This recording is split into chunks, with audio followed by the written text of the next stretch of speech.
11월 1일 복된 이 아침 하나님께서 우리에게 주시는 귀한 말씀은 다니엘 1장 1절에서 7절의 말씀입니다. 이름이 바뀔지언정 하나님은 바꾸지 말라라는 제목으로 함께 말씀 나누도록 하겠습니다. 유다 왕 여호야김이 다스린 지 3년이 되는 해였습니다. 바벨론 왕 느부갓네살이 예루살렘에 이르러 성을 에워싸게 되는데요. 그래서 살아남은 자를 느부갓네살이 바벨론으로 사로잡아 가게 되는데요. 무리가 거기서 갈대아 왕 곧 느부갓네살의 자손의 노예가 된다라는 겁니다. 그때의 왕이 환관장 아스부나스에게 명령하는 것이 이스라엘 자손 중에서 왕족과 귀족 몇 사람을 선발하라고 명령하게 됩니다. 그런데 그 기준은 명확했습니다. 흠이 없고 용모가 아름다워야 했고요. 모든 지혜를 통찰할 뿐만이 아니라 지식에 통달해야 했습니다. 그래서 학문에 익숙할 수 있는 사람이어야 했다라는 거예요. 이를 위해 그들에게 갈대아 사람의 학문과 언어를 가르치게 합니다. 그렇게 남유다의 미래는 기울어 가는 듯 하였으나 사실 이 또한 예고된 일이었습니다. 그렇게 징계의 예고도 있었지만 하나님은 회복의 예언도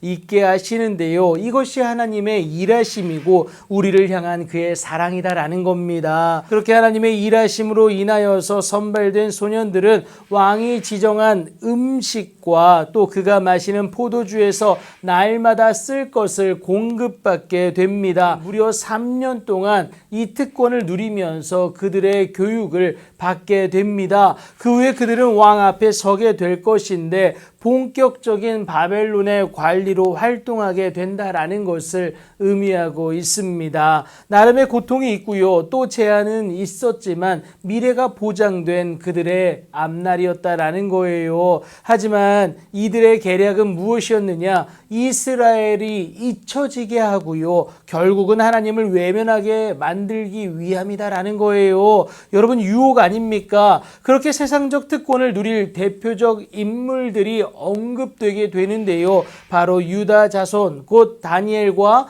하나냐와 미사엘과 아사랴였습니다. 모두의 이름 가운데 여러분 하나님이 녹아 있었다라는 거예요. 그 의미 자체가 그랬습니다. 신앙적 중심이 하나님께 있음을 전 인생에 걸쳐 고백하는 그들의 신앙이었다라는 것을 우리가 알 수가 있습니다. 하지만 그런 그들의 이름을 환관장이 바꾸게 돼요. 다니엘은 벨드사살이라 하고요. 하나냐는 사드락이라 하고요. 미사엘은 메삭이라 합니다. 아사랴는 아벳느고라라고 말하게 되는데요.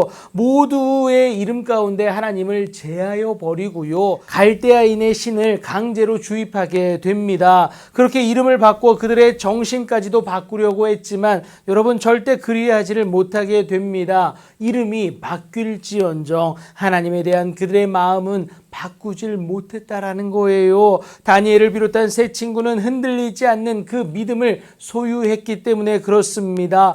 그들 안에 계신 하나님이 이 세상 어떤 것보다 크시다라는 것을 그들은 알았고 또 신뢰했다라는 겁니다. 무엇보다 그 하나님은 우리의 유일한 창조주가 되실 뿐만이 아니라 우리 삶의 모든 것을 다스리시는 역사의 주관자가 되십니다. 그러니 그의 일하심 가운데 여러분 실수가 있겠습니까? 절대 실수가 없으십니다. 그렇다면 주의 약속을 가진 자로서 오늘도 하나님을 지켜낼 수 있어야 합니다. 그 마음의 중심에 하나님이 온전히 자리 잡을 수 있어야 된다라는 거예요. 세상이 내 이름을 바꿔 아무리 그 하나님을 빼내려 한다 할지라도 우리는 흔들리지 말고요. 하나님의 이름을 내 안에서 또 내 삶에서 온전히 지켜낼 수 있어야 된다라는 겁니다. 그것이 하나님의 때를 소망함으로 그가 허락하신 피할 길을 걸어내는 유일한 방법이 된다라는 것이죠. 세상이 강제로 하나님께 속한 우리의 이름을 바꾼다 할지라도 하나님에 대한 마음은 절대 내어주지 마십시오.